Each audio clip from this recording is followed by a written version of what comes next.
সম্ভবত গতকালকে কলকাতা যুব ভারতীতে সল্টলেক স্টেডিয়াম যুব ভারতীতে হে তরুণ যুবকেরা, মেসি এসেছিল। মেসি ফুটবলের জাদুকর, পায়ের স্কিল তার দারুণ, এত সুন্দর কাটিয়ে নিয়ে গিয়ে গোল করে।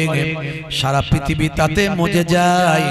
মেসির এই পায়ের ম্যাজিক দেখে সবাই পাগল হয়ে যায়।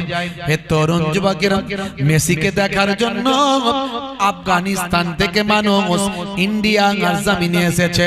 2 দিন 3 দিন ধরে অপেক্ষা করছে একবার এক নজর মেসিকে দেখতে চায়। মেসি ভক্ত 10 নাম্বার জার্সি, তাই তো নাকি? ভাইরা আমার, একটা মানুষ আর একটা মানুষকে কতটা ভালোবাসতে পারে তার ফুটবলের জাদুতে।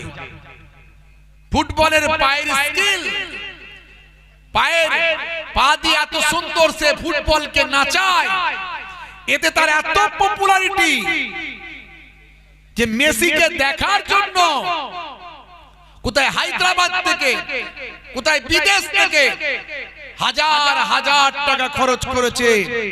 15,000 20,000 টাকা করে টিকিট কেটেছে শুধু একবার দেখবে। তার খেলা নয়, তাকে একবার দেখবে। আমি যে দোকান থেকে ওষুধপত্র নিই, তার একটা ছোট ছেলে 12-14 বছর 15 বছর বয়স, সেও গেছে মেসিকে দেখতে। বুঝতে পারছো? আপনারা জানেন এত মানুষের ভিড়, 85,000 মানুষের সেখানে জামায়াতের সিট, তার থেকেও লোক বেশি, তার থেকেও লোক বেশি। মাত্র একটা চিপসের দাম 300 টাকা। যে চিপস আমরা কিনি 10 টাকা, কলকাতায় একটু বেশি, কিন্তু সেটা আবার হয়ে গেছে 300 টাকা। তাহলে মেসিকে দেখার জন্য এত উন্মাদনা, মানুষ সেখানে লুটে পুটে ইনকামও করে নিয়েছে সব দিক থেকে।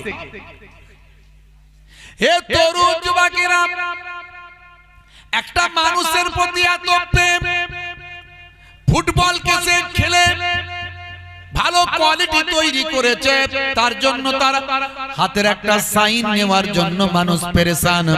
তাকে দেখতে পায়নি বলে মানুষজন ক্ষিপ্ত হয়ে গিয়ে চেয়ার টেয়ার সবকিছু ভাঙচুর করে দিয়েছে। আপনারা দেখেছেন। যদিও এই ভাঙচুরকে আমি সমর্থন করি না, মেবি হতে পারে কোনো সমস্যা। হে তরুণ যুবকেরা, বলার উদ্দেশ্য হলো আজকে পৃথিবী বিখ্যাত মানুষে পরিণত হয়েছে ফুটবলকে ভালোবেসে সেই মানুষটা, আর সেই